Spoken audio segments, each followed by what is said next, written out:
Okay, let's talk about the dice. Those dice are so stupid. Look at them just sitting there, got their pips showing. I hate those dice. Jeez, they should just go. No, that's not what I meant. So, these are usually very well made precision dice, right? So let's take our caliper here, make sure it's zeroed out. That looks about right.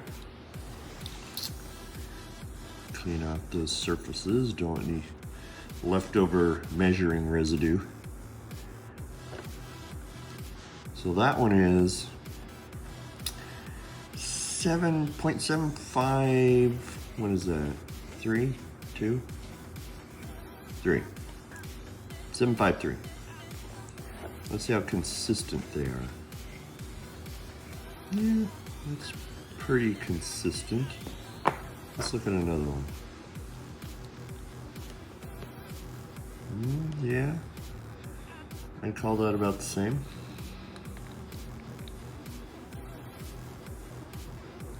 That's pretty accurate. Each one of those little tick marks is 1/1000th of an inch.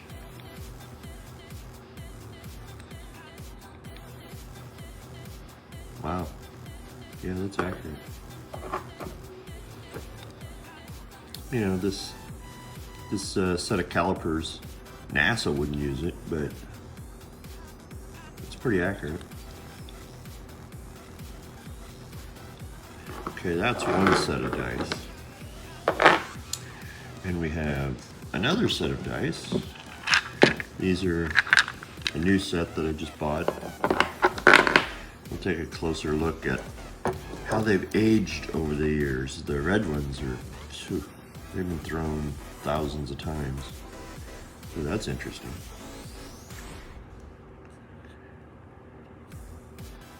These seem to be a different size.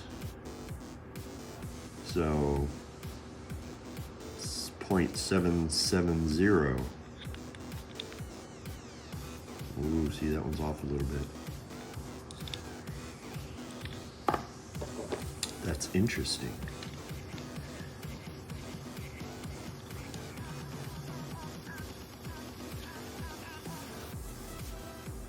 Yeah, see, if there were little ridges, dents on the ridges, they may not measure the same. I would expect that more on the red dice. Those are 15 years old. These I just bought. But every time you play them, you know, the dice are tumbling and they hit one another in odd ways and leave little dents. Things change. Let's measure some more. Yeah, these are a bit bigger. So about, what, 17 thousandths is the difference. Let's see, what does that look like? So there's 10, 15, 16, 17 thousandths. Yeah, right about there. That's how big. It's not a lot, but I would have expected these to be more close to the other sizes. Okay, learned something new about that. Things have changed over the years.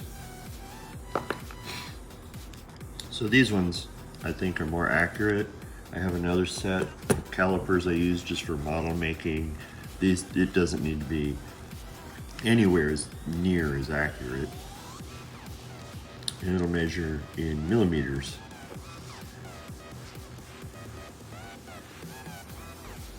And obviously 1 decimal point, you know.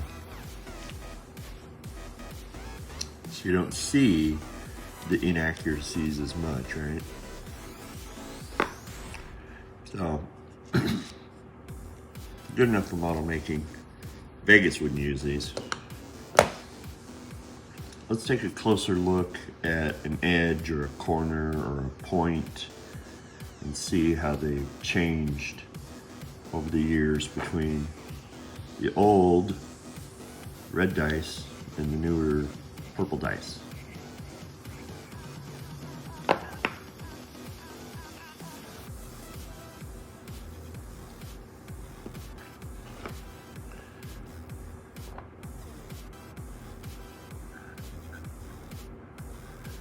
That edge looks pretty darn sharp.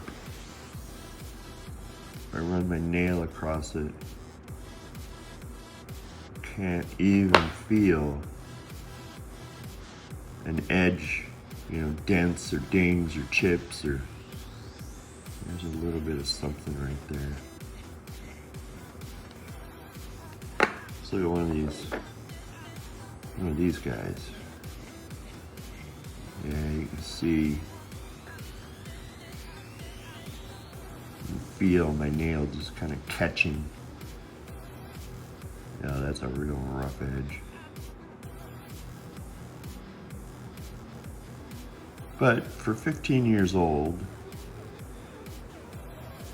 yeah, for 15 years old, that's kind of remarkable. Ooh, that's a bad edge right there. A lot of dings in that one.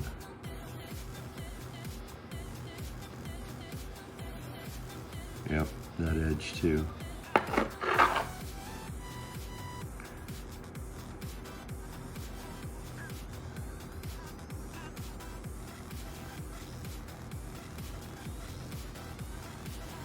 Yeah, you can see it here too. Every once in a while, if the ding is, oh, there's like a chunk missing out of that one. Every once in a while, no, look at that one. As you're sliding them across the felt, it'll catch those little divots or dents. It will catch, and I'll have to take a little, I take an X-Acto knife, and I just trim just ever so gently just to get anything that's sticking up, because it'll tear the felt up over time. So yeah, so there you go. These were never in use in a casino. These are just casino grade. If it were used in a casino, it would probably have like a logo somewhere of the casino's, you know, their logo of the casino, and they stamp it in there. They don't grind out something, because then that would change the weight. In Vegas, they have little devices that they spin them in, and they always should be random, and they'll measure them in different ways. They put a lot of effort into their dice. Yeah, it's got a lot of scratches on it. Anyway, okay. So that's a little bit about the dice. Let's go throw some dice and see how they fly and see how they land, and you know, whatever else. Okay, so some people like to set the dice in a certain pattern so that when they toss them, they think that's, you know, going to give them an edge or avoid the 7 or whatever. Some people do what's called the hard way set, and they'll set hard way, like this would be a hard 8, for example. But they also want not only the top numbers the same, but they want everything the same, right?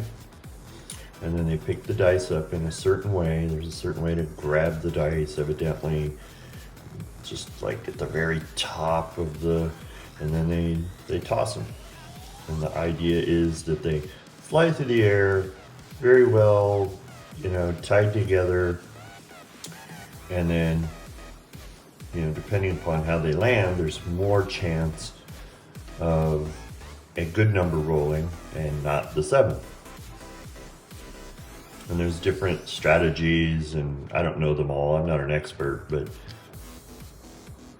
you scoop them up, and then you just give them a little toss. Okay, let's take a look at how the dice are landing and then bouncing off the foam, and you know how that looks. Let's take a look. Shot these in slow motion, obviously. Get a little opportunity to see them flying, and then, you know, the bounce and all that.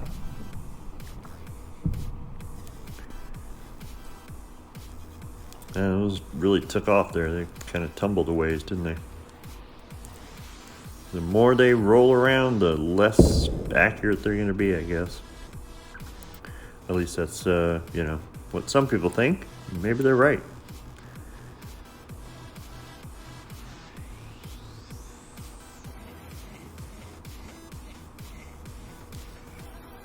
Okay, now this one, that's the one I'm thinking it is. Yeah, they kind of just hit each other and then just shot off at a weird angle. And not the ideal throw. Let's see what this one's gonna do. Yep, this one was even worse, I think. Yeah. Or was that the same as the first one? Maybe it was. Not the optimum throw, not what you want to have happen. Yeah, we didn't see the outcome, but just wanted you to be able to see it, fly into the air. And some of them, they fly through and they stay together. This is a hard way set. And there you go. You can see the 1 and the 1. And let her go and hope for a good number. There's so many different aspects to how you throw these. It's kind of crazy. All right, let's practice our dice setting. 4 on top, 2 facing there.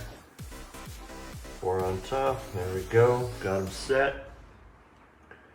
See if we can get a good number here. Okay, that wasn't a good deal. Let's try it again. Let's get some of these dice out of the way. Got too many dice on the table. All right. 4 with a 2. 4 with a 2.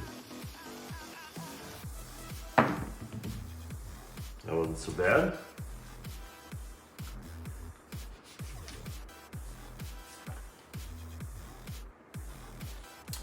Vegas will let you set dice as long as you don't take too long to do it. Obviously, I'm not an expert. I get it done, but oh, that's definitely not good. But this is why we practice at home. It's free.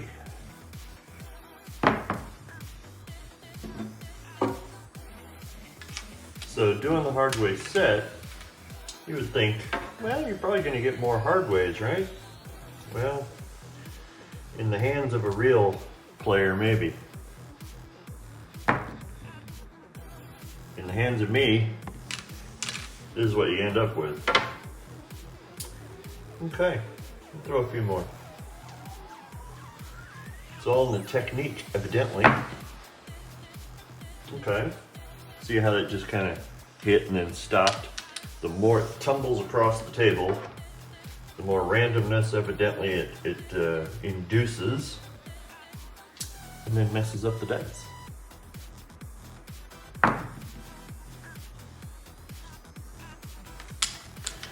So it would be good to see a 20 roll or something. See how that dice setting affects it. Hey, there's a hard way. Took long enough. And 4 and a 2, there we go. One more time. Hard way. See? Short roll. Hard way. Let's try another one. What the heck?